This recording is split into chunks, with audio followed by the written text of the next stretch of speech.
मुरैना जिला प्रशासन ने अवैध रूप परिवहन किया जा रहा पीडीएस के चावल से भरी एक गाड़ी पकड़ी है। गाड़ी से 7 चावल की बोरियां बरामद की गई है। आगे की कार्रवाई के लिए खाद्य आपूर्ति विभाग को सौंप दिया है। एसडीएम साहब के द्वारा मेरे को सूचना दी गई कि बिना टैक्स के, मंडी टैक्स के कुछ अनाज जा रहा है। तो बड़ोखर पर जाकर हम लोगों ने चेक किया तो उसमें चावल 60 बोरी चावल भरा हुआ एक बोलेरो में था।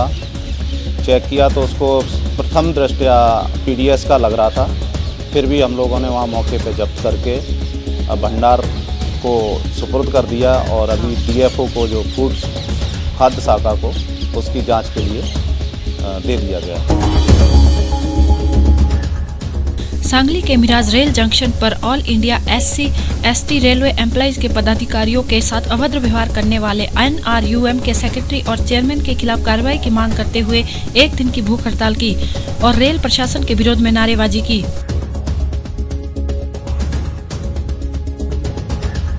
नवंबर 2015 को NRUM के कुछ एम्प्लॉय द्वारा all India SC/ST railway employ का यहाँ बोर्ड लगा है CNW कार्यालय में। यहाँ पर उन्होंने लाल रंग से पोता तथा उनसे कहने पर उन्होंने जातिगत आधार पर यहाँ गाली गलौज किया तथा इसके लिए हमने प्रशासन को उनसे मांग की कि इनके विरुद्ध कुछ कार्रवाई की जाए। तो अभी लगभग 3 महीने हो गए, अभी तक कुछ कार्रवाई नहीं की गई। इसी के उपलक्ष्य में हमने यहाँ पर आज भूख हड़ताल का आयोजन किया गया है। हाथों में हथकड़ी और खुद को रस्सियों के घेरे में बंद कर गुलाम होने का एहसास कराते ये आदिवासी बैतूल के बोर्ड और पीपलवरा गांव के हैं। सरकार से इनकी गुहार है कि वह आजादी का भ्रम खत्म करे। इन्होंने इल्तिजा की है कि सरकार कानून और संविधान का राज कायम नहीं कर सकती तो उन्हें गुलाम घोषित कर दे।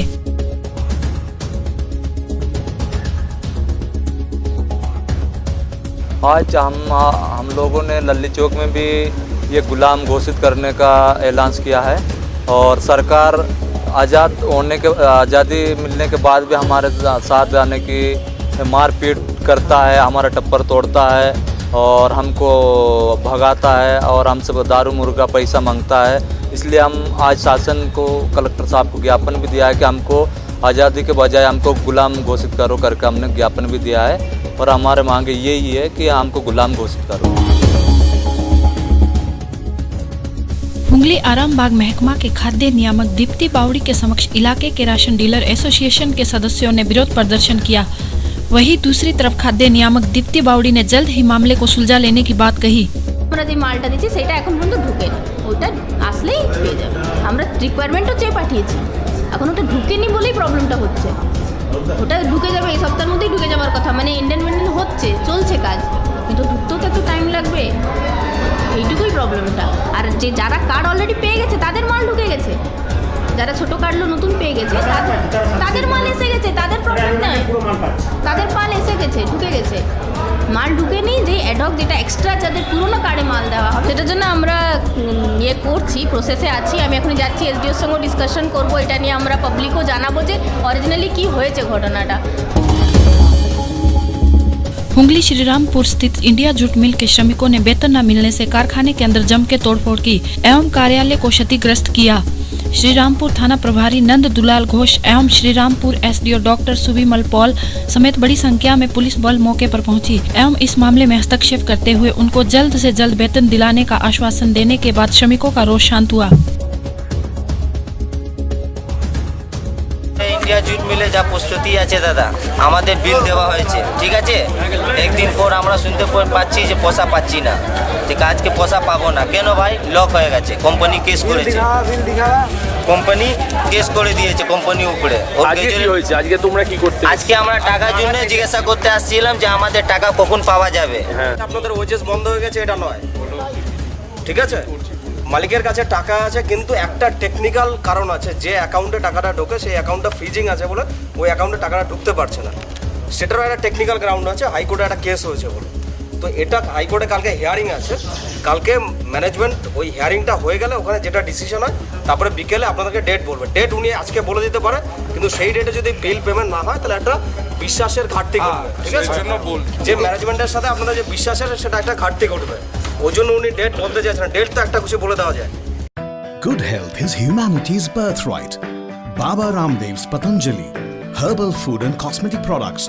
पतंजलि आयुर्वेदिक संस्थान अपोजिट परी महल कुंजवानी।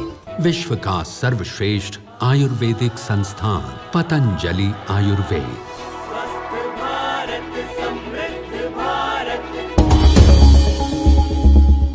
हुंगली रिसड़ा थाना अंतर्गत सुभाष नगर के लक्कीपली इलाके में चोरों के एक गिरोह ने बीती रात मंगल चंडी मिष्ठान भंडार एवं देव मेडिकल नामक 2 दुकानों के शटर पर लगे ताले सहित शटर को तोड़कर दुकान के अंदर प्रवेश करके दुकान के कैश काउंटर में रखे करीब 25,000 की नकदी समेत कुछ अन्य सामान लेकर फरार हो गए। चोरी की ये वारदात मिठाई दुकान में लगे सीसीटीवी कैमरे में कैद हो गई।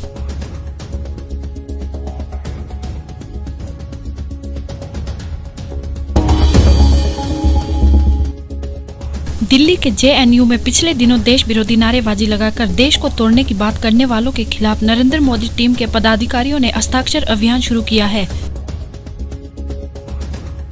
यह सिग्नेचर कैंपेन है, टोटल जो है नरेंद्र मोदी भारत की तरफ से चलाया जा रहा है। इसका बीजेपी से कुछ भी वो मतलब नहीं है।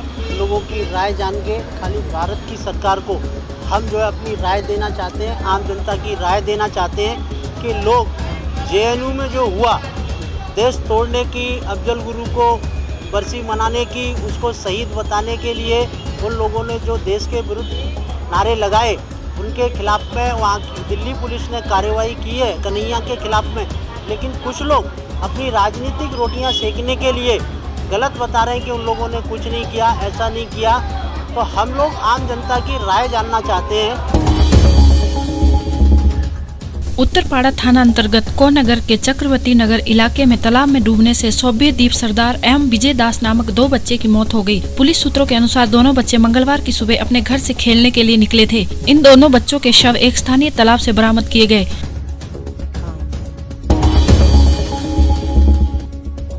वाशिम के शिरपुर में 4 दिनों से बालकों को छात्र पिला रहे हैं पोलियो खुराक। यह कदम इन छात्रों ने कोई भी बालक पोलियो से वंचित न रहे इस उद्देश्य से उठाया है और हर रोज कड़ी धूप में बड़ी मशक्कत कर वह इस कार्य को अंजाम दे रहे हैं। शासनातर्फे राबविण्यात येत असते। आपल्या परिसरातील कुठलेही बाळ हे पोलिओग्रस्त राहू नये यासाठी आम्ही महाविद्यालयाची सर्वांशी पुलिसरा गौरी कलाविज्ञान महाविद्यालयाचे विद्यार्थी हे कार्य करीत आहोत। डॉक्टर जी के सर यांच्या मार्गदर्शनाने ते आम्ही मार्गदर्शन करत आहोत। मागील 3 दिवसापासून शिरपूर बसस्थानक या बसस्थानक त्याच्यावर आम्ही ते कार्य राबवित आहोत। 0 ते 5 मुरैना जिले के सुमावली थाना इलाके के गांव हथरिया में एक निर्माणाधीन मकान का एक हिस्सा गिर गया, जिसके नीचे दब जाने से एक वृद्ध महिला की मौत हो गई। पुलिस ने मामले की जांच शुरू कर दी है। इसमें मर्ग क्रमांक 16/16 धारा 174 CRPC के कायम किया गया है। ये महिला वेदवती पत्नी स्वर्गीय श्री रमेश चंद्र शर्मा उम्र 75 साल निवासी हथरिया PS समावली की मकान पे निर्माण कार्य चल रहा था। उस पर से जैसे ही ये महिला निकली तो उसकी दीवार के जो दरवाजे का बगल की जो पटिया होती है वो खिसक के उनके ऊपर गिर गई, वही दब गई। और इससे चोट आने पर वो यहाँ इलाज के लिए लाए और यहाँ डॉक्टर साहब ने मृत्यु घोषित कर दिया। डिजिटल JNK आपके लिए लेकर आया है एक ग्रेट डील, जिसमें हर छोटे बिजनेसमैन से लेकर एक बड़े बिजनेसमैन के लिए सिर्फ 150 रुपए में पूरे साल की एडवर्टीजमेंट का मौका। Register your name at www.digitaljnk.com। Online local business search, online buying and selling service, advertisement at ₹150 per year। Digital JNK, expand your business.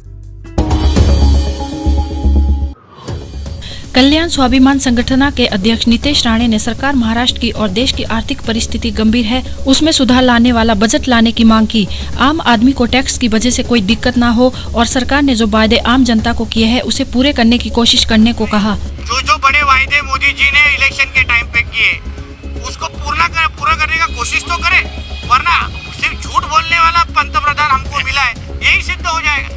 हर एक नागरिक के हिसाब से अपेक्षा उतनी रहती है कि टैक्स में छूट मिले और उस तरीके का बजट लाने की क्षमता इन लोग में है क्या, यही सबसे बड़ा सवाल है। 2016-17 का देश का बजट जो अरुण जेटली साहब पेश करने वाले हैं इसमें हम उम्मीद रखते हैं कि जो प्रमुख शहर हैं जिनमें पॉपुलेशन लोक संख्या की बढ़त ज़्यादा है, उनके लिए कुछ निश्चित रूप से फाइनेंशियल वहाँ पे तरतूद अगर उन्होंने की है तो बहुत अच्छी बात रहेगी। स्मार्ट सिटी के तहत जिन शहरों का चयन किया है उनको भी अगर बजट से कुछ राहत मिलती है तो उसका उपयोग हम जरूर निश्चित रूप से करेंगे।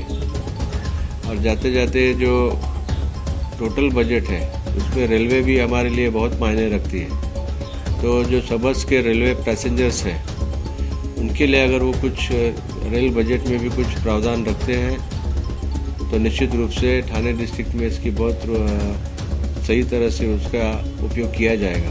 जो लोअर मिडिल क्लास है और मिडिल क्लास है उनको भी ध्यान में रखते हुए जो कार्य करेंगे, क्योंकि सबसे ज़्यादा अफेक्टेड लोअर और अपर क्लास को तो फर्क नहीं पड़ता, मिडिल क्लास और लोअर मिडिल क्लास को फर्क पड़ता है। लोगों की राय है जो कल्याण टर्मिनेशन बनना चाहिए। दूसरी बात ये है कि लोग यहाँ से कुर्ला टर्मिनेशन जाते हैं या फिर मुंबई छत्रपति टर्मिनेशन चला जाते हैं, उससे अच्छा कल्याण नज़दीक है, लोगों को वो नज़दीक पड़ जाएगा।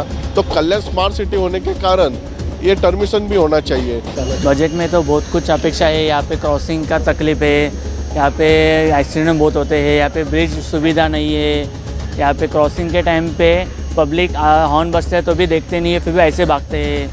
यहाँ पे बहुत सी तकलीफ है, सिक्योरिटी नहीं है मेन, और यहाँ पे टॉयलेट का तो प्रॉब्लम ही है, कोई देखता नहीं है, चोरी चमार बहुत होता है, गर्दुले लोग बहुत घूमते हैं, पुलिस वाले ध्यान नहीं देते यहाँ पे। बाशिंग नगर परिषद में स्थित पानी की टैंकी ओवरफ्लो होकर हजारों लीटर पानी की बर्बादी हो रही है, लेकिन इस और किसी का ध्यान नहीं है।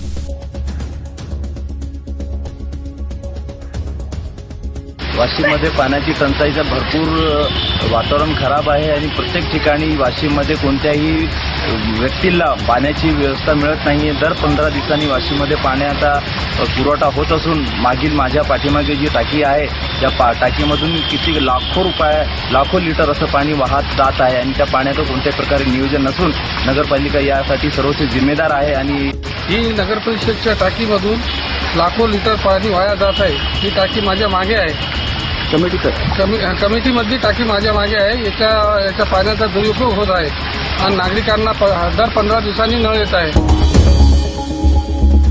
साधु संतों व तीर्थ पुरोहितों के आक्रोश के बाद हरिद्वार में उत्तर प्रदेश सरकार द्वारा बनाई जाने वाली शिव की पौड़ी अब नहीं बनेगी। बड़े आक्रोश के बाद सिंचाई विभाग ने निर्णय लिया है कि शिव की पौड़ी के स्थान पर शिव घाट का निर्माण किया जाएगा। शिव की पौड़ी रखी गई जिसमें और हर की पौड़ी के समानांतर आरती पूजन इत्यादि का व्यवस्था रखा गया। तो मुझे लगा कि हरिद्वार में जो हमारे ब्राह्मण समाज है, गंगा सभा है, हमारे गंगा सभा के अध्यक्ष हमारे आदरणीय गांधीवादी पुरुषोत्तम शर्मा जी मेरे परिवार हैं, इन सभी को उस बात का बड़ा ठेस सा पहुंचा। तो मुझे लगा नहीं, बिल्कुल गलत है। और मैंने उस विषय पे शिवपाल सिंह यादव जी से मैंने बात की, जो हमारे बहुत प्रिय शिष्य हैं। उन्होंने कहा कि ठीक है, हम इसका नाम चेंज कर देते हैं, जो आप आदेश करेंगे, जो भी सबका निर्णय होगा। कि माँ गंगा ने हमें शक्ति प्रदान करी और हर की पौड़ी जो विश्व प्रसिद्ध जो आस्था का केंद्र है, जिस पर तमाम हिंदू धर्मावलंबी अनंत वर्षों से, हजारों करोड़ों वर्षों से यहाँ गंगा स्नान करने आते हैं और अपने पितरों को तर्पण देते हैं, अस्थि प्रवाह इत्यादि करते हैं। और कई हजार वर्ष से कुंभ का स्नान तमाम अखाड़े साधु संत इस पवित्र हर की पौड़ी ब्रह्मकुंड पर करते हैं। आज उस हर की पौड़ी की महत्वता को और हर की पौड़ी के अस्तित्व को चुनौती देते हुए कुछ लोगों द्वारा, कुछ संतों द्वारा, कुछ सरकारों द्वारा हर की पौड़ी के निकट ही एक अन्य पौड़ी का निर्माण करने की उन्होंने कुछ हरकत की, जिसको लेकर तमाम तीर्थ पुरोहित समाज और संत समाज और व्यापारी उद्वेलित हुआ। तो माँ गंगा की शक्ति से उस पर तुरंत कार्रवाई होते हुए तुरंत उस निर्णय को उन सरकारों ने वापस लिया और उत्तराखंड की सरकार ने भी, मुख्यमंत्री जी ने इस संज्ञान में लिया। आज स्वामी जी ने निश्चित रूप से अपने बड़प्पन का परिचय दिया है और जो वहाँ 22 तारीख को सिंचाई विभाग की ओर से सब लोगों को पर्दे में रखते हुए उसको शिव की पैड़ी नामकरण किया गया था, जहाँ उत्तर प्रदेश सरकार के माननीय सिंचाई मंत्री श्री शिवपाल सिंह यादव जी आए थे और स्वामी जी को भी उसकी जानकारी नहीं थी और जितने वहाँ पे लोग थे उनको भी जानकारी नहीं थी। कुछ रोष है लोगों का। सिंचाई विभाग एक कार्यदायी संस्था है इस विभाग का ऐसा कोई उद्देश्य नहीं है किसी की भावना, किसी की धार्मिक भावना आहत हो। आज सुबह स्वामी कैलाशानंद ब्रह्मचारी जी महाराज माननीय मंत्री जी से बात की है इस सिलसिले में।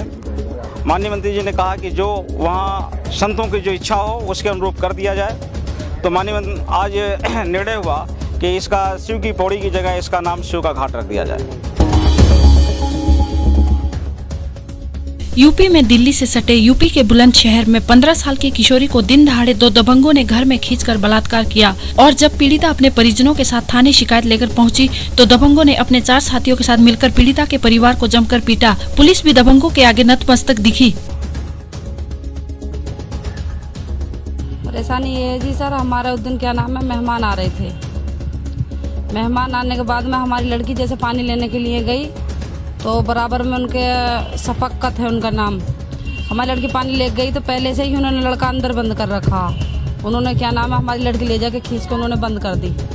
ले जाने के बाद में सर हम रिपोर्ट करवाने के लिए गए। रात में हम पे इतना बजाया उन लोगों ने बहुत ज़्यादा।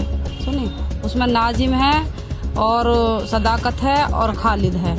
जिस सरकार पर गई थी घर से पानी लेने तो एक आदमी शफकत नाम का वो मुझे अपने घर में खींच के ले गया और अंदर वो था अफजाल नाम का, वो अंदर था। तो दोनों ने मेरे साथ बलात्कार किया कमरे में बंद करके, तो कपड़े फाड़ दिए। तो जब मैं घर गई थी तो अब मेरी दादी पूछ रही कि तू गुमसुम क्यों है, कि बता क्यों रही क्या बात है।